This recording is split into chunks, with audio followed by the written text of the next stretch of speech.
Warning, this episode contains adult language, mature situations, an overly agile escape artist main character, a creepy priest with a huge smile, a kind smiling general with evil intentions, lots of running, manga updates, and the game of tag. Remember to like, share, and subscribe. Listener discretion is advised. Episode 477, The Elusive Samurai. Hello and welcome to another episode of the Spiraken Manga Review, some podcasts and vague reviews about connectly enhanced narratives. I'm your host Zan, saying konnichiwa, aloha, buongiorno, and what's up? Hope all of you are doing well out there and hope you're excited for another fun-filled episode of this wonderful podcast. If you're joining us for the first time, welcome. Spiraken, or some podcasts and vague reviews about connectly enhanced narratives, is a nerdy podcast where every episode we talk about various geeky topics depending on the show you're listening to. Since this is the manga review, obviously we're talking about manga. I tell you the art style is, the overarching plot, the characters, the production quality, some historical facts about the story, and most importantly, if it's worth investing your time in or not. You don't have to agree with anything that I or my co-hosts say, but we try to be educational, enlightening, exciting, and most importantly, entertaining. You can check out any of our earlier episodes at www.spiraken.com. That's www.spiraken.com. We're also on Facebook, Twitter, Instagram, Spotify, YouTube, Stitcher, and various other social media sites. If you have any questions or comments, you can email me personally at zan@spiraken.com. Remember to rate us on iTunes so I can know what you like and what you want me to change about this podcast. And more importantly, if you enjoy what you hear, support our Patreon to help us create more fun content for you to enjoy. And with that in mind, let's actually get to the manga review of the episode because I'm kind of excited for this one because this one's a pretty fascinating read, but I'm getting a little bit ahead of myself. So let's actually start this off right. Because if you remember from the last episode, I spun that one, that only, the Wheel of Manga.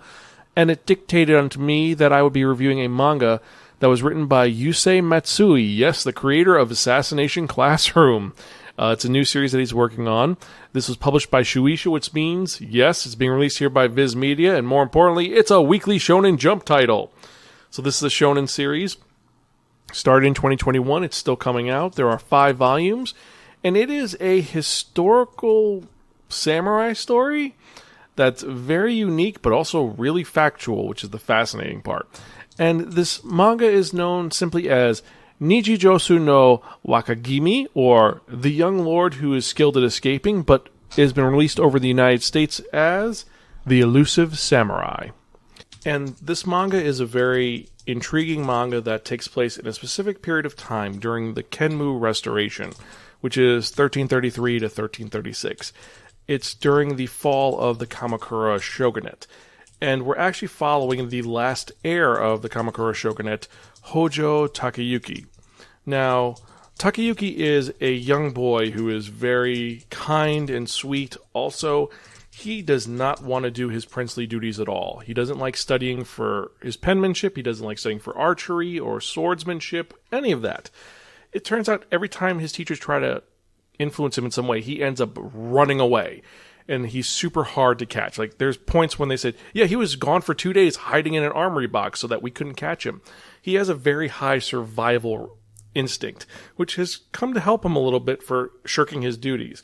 And the reason why he's shirking his duties is for a kind of interesting reason.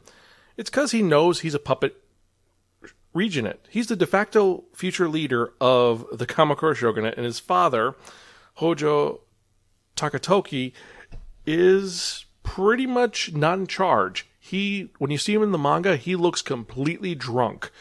And his advisor's just like, good job, sir. Why don't you go watch the dog races? We'll take care of this for you. So he knows his future is he is going to be a puppet emperor. More importantly than that, his wife has been chosen for him, and she's a girl who's kind of like, oh, I'm going to marry you. We're going to be great. He's like, I don't want to marry you yet. I didn't choose you. But yeah, we're going to get married. It's going to be great because we're betrothed. And you know what? Even though he's a puppet future leader, it's going to be a nice life because he's nice and he won't hurt me. And things are looking kind of like his life is going to be like this.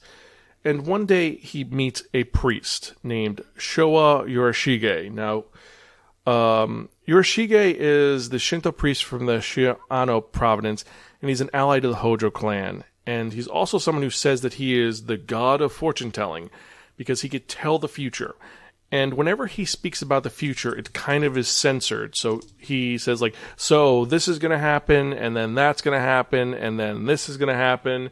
And well, this other thing's going to happen. Meanwhile, everyone's like, what the hell are you talking about? You didn't answer any questions. He's like, but I can tell you this. And he says something completely random, like, okay, in the future, there's going to be comic duos who are going to have one straight man and one comedian, and you're going to be the straight man. That's how the future works. He's like, that doesn't help me at all, so I'm going to go. But before this weird conversation, Yorishige told Takayuki that in 2 years' time, you are going to rock the heavens with your bravery. And he's like, I'm not brave, I'm just a guy. What the hell's going on? There's also one more individual that is important to this story, and we're talking about Ashikage Takauji.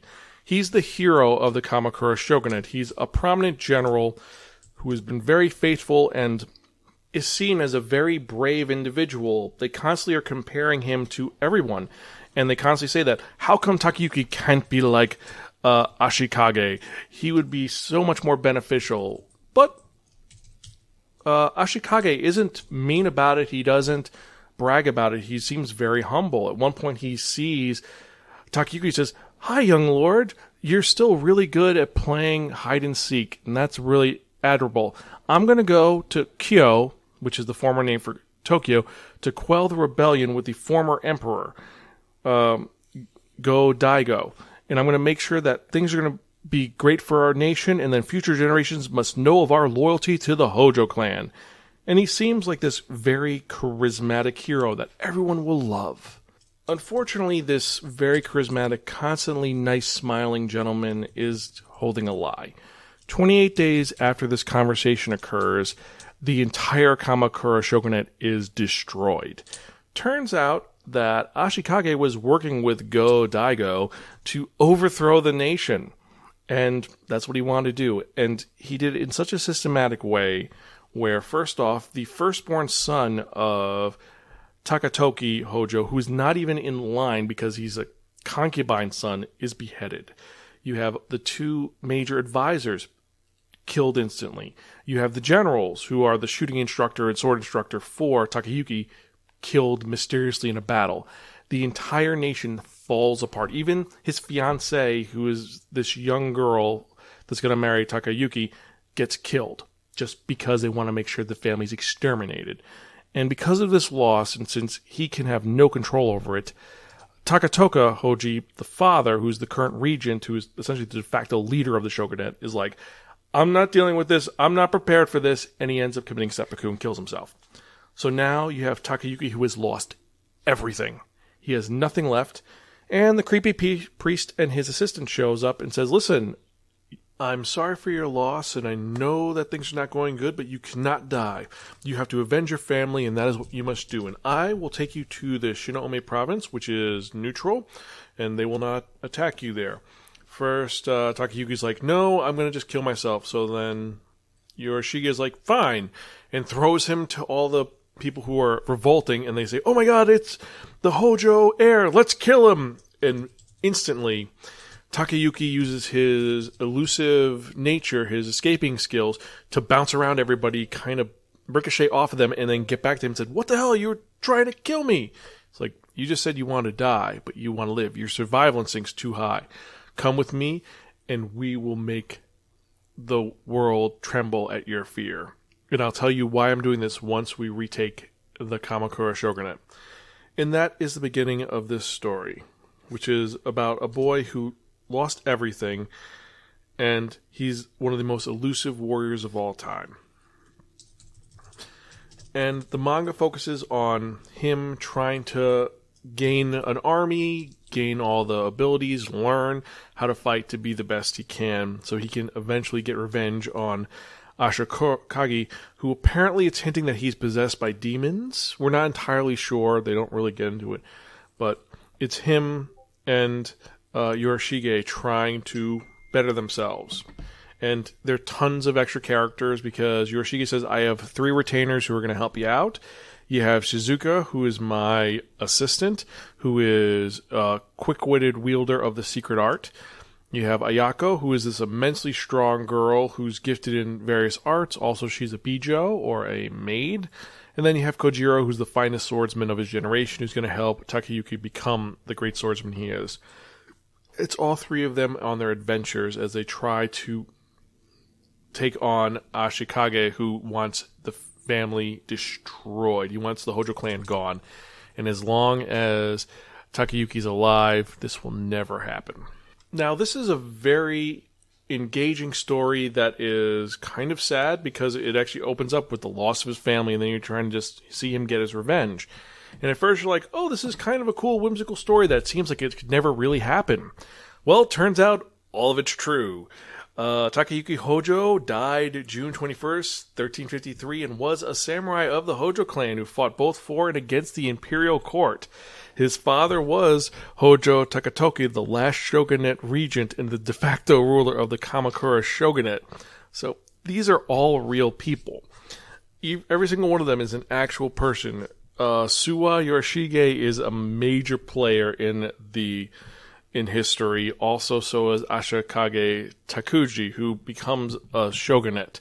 And apparently he was not a benevolent shogunate, but it kind of makes sense for them to villainize him a little bit more. And Tokiyuki is someone who, he lost everything, and then later on in life he does re-enter Kamakura with an army, with a thing, and he forces Ashikage to flee. And it's kind of cool to see that he gets that, and later on you find out more about what's going on with him. But he is a fascinating historical character, and I've never heard about him, but the story is so engaging and makes you definitely want to know more about the history itself and the story in general. The manga also does some very unique things with it. For example, when you have the quote-unquote boss characters show up, it actually shows them first as their normal selves, then shows them as evil demons, which are kind of how Tokiyuki sees them, because he's a child that is now having to get revenge on all these people. And like when he faces his uncle for what he did, his uncle is drawn as this demon with dice because he's gambled away his family. It's partially metaphor, partially real. Later on there's a boar that they have to fight who's causing problems. Apparently he's infected by demons. We're not entirely sure. Maybe it's metaphorical, maybe it's real. We don't know. But the story is solid. The art style is, if you've seen Yusei Matsui's work, it's well done. It's very Shonen Jump-esque. It feels like you're reading your most period piece mangas. There's a little bit of a Kenshin vibe to it, especially when you see people die, or at one point one of the characters gets beheaded. You have those speed lines, and it looks really elegant. Also seeing, like I said, you have the demon moments where you see his point of view where he kills things. They have demon faces. That adds to the, artistic design of the series, where it's like, you don't know if they're actual demons or if that's just how Tokiyuki sees them. And that really makes you want to read more about the series. And unlike some other manga, which are shonens that are like, oh, he's in a high school and he's doing this. This seems more engaging to me, more fun, and also it's just a very different story than what we're used to. It's not he's invulnerable and indestructible and everything, because besides the fact that Takayuki Hojo can escape and run really fast and he's able to dodge, that's it. He's not super smart. He's not physically strong. When he tries to strike someone, it's very weak. Like the first time he ends up beating someone, it's because his 3 new retainers help him corner it and kind of get him in the right position. So we have to see how Takayuki gets from this very weak state where he has to use specific techniques to attack to get to that strong state. He's not invulnerable. He's not indestructible. And the villain itself is this immensely powerful, charismatic person who has created an entire army. It even brings up the fact that he sent his 3-year-old son to lead an army, and his 3-year-old son apparently led an army, which that's mind-boggling to me, because most 3-year-olds I know can't even do a lot of things. So for a man to say, my son's going to control my army, and the son controls the army, that's impressive and shocking at the same time. And apparently that's historically accurate, so wow. Production quality, it is a Shonen Jump release, so it's nice. It's got a glossy cover, decent size. It has a bunch of facts in the back about the period itself. It talks about the real history, talks about how the shogunate originally formed, were the regions responsible, what kind of person was Godan Muneshige, who's the uncle who betrayed his family. Goes into the fact about how the lineage works when the fact that Tokiyuki is the second born, however, his older brother is the son of a concubine, so he immediately gets disconnected from the heirship. So seeing all these really informative pages makes this a really great buy. And the initial design on the cover is Tokiyuki in a very elegant kimono that looks like a dragon or a peacock. We're not entirely sure. And that's setting up him rising from the ashes, this phoenix appearing. So, for those reasons, I have to give Elusive Samurai a really, really cool, you gotta buy it now. It's our highest rating, and it's a great manga. It is well executed, and I would love to see this as an anime. I think it's ripe for it. It's well designed. The characters are innovative, and it's educational in a very sneaky way. So, gotta give it that. So, if you've read Elusive Samurai, what are your thoughts? Let me know, ZanSpiraken.com, or tweet me at Spiraken. Let me know what you thought. If you liked it, if you didn't like it, if you thought it was weird, or if you thought it was overrated. And if you've ever heard of the actual Tokiyuki, were there major differences from the story itself? Let me know. And so, with that in mind, let's actually get to the manga releases for the week. These were released on June 5th, 2022. We have 31 new titles that came out. First off, we have Battle Angel Alita, Mars Chronicles Volume 8, Classroom of the Elite Volume 2, the light novel, Colorless Volume 2, Dr. Stone Volume 22, Eden Zero Volume 17, Fire Force Volume 27, Gleipnir Volume 11, Go For It Again, Nakamura, the manga, Hello Melancholic Volume 2, I'll Never Be Your Crown Princess Volume 1, Kubo Won't Let Me Be Invisible Volume 2, Magic Artisan Dahlia Wilts No More Volume 2, Moriarty the Patriot Volume 8, My Hero Academia Volume 31, My Love Mix-Up Volume 4, My Lovey-Dovey Wife is a Stone Cold Killer Volume 3, Noragami Stray Gods Volume 24, Perfect World Volume 12, School Zone Girls Volume 4, Steam Reverie in Amber, Superheroes Volume 8, The Ancient Magus Bride Wizard's Blues Volume 5, the one I talked about today, which is The Elusive Samurai, which actually I got a week early, but yep, this is officially released, so you can buy it now. The Most Notorious Talker Runs the World's Greatest Clan, Volume 2. The Tale of the Outcast, Volume 6. The Tunnel to Summer, The Exit of Goodbye, the light novel. Time Stop Hero, Volume 5. To Your Eternity, Volume 17. Vampire Knight Memories, Volume 7. Wait for Me Yesterday, the light novel. And then finally, When Will Ayumi Make His Move, Volume 6. So those are the manga releases for the week. For me personally, the ones that I was most excited about were Wait For Me Yesterday, To Your Eternity, Most Notorious Talker Runs the World's Greatest Clan, obviously The Elusive Samurai, which I'm going to definitely keep this one, My Love Mix-Up, My Hero Academia, Kobe Won't Let Me Be Invincible, Gleipnir, and Dr. Stone and Battle Angel. So which ones you're most excited about? Let me know. Email me ZanSpiraken.com with which ones you enjoyed and liked. And so, before you go any further, thank you so much for listening. I know things have been kind of weird lately, and I appreciate each and every one of you. You're all awesome, and every time I get an email from you, every time I get a message, it just gives me more motivation to keep doing this podcast, and I want to keep doing this because I love giving reviews out. And I'm going to keep reviewing until I'm an old man who has to read them with thick spectacles in large print manga, so thank you very much. To all my Patreon listeners, hey Society members, what's up? I've got some more fun content for you to enjoy. Just stay tuned. And with that in mind, let's get to that part you have all been waiting for. And what are we talking about? We're talking about that one, that only, the Wheel of Manga! Yes, friends, the Wheel of Manga, except no substitute. Now, what is the Wheel of Manga? The Wheel of Manga is a Wheel of Fortune with 10 slots on it. And what I've done is I've assigned a manga title to each of the 10 slots. So we're going to do is we're spinning this one, this Wheel of Manga. And whatever number it lands on, the manga that's in that spot is the one I'm going to review in the next episode of the Spiraken Manga Review, episode 478, which is going to be 22 titles away from episode 500. I'm excited to see what we're going to do in these next episodes. But let's spin and see what we're going to review in the next episode, shall we?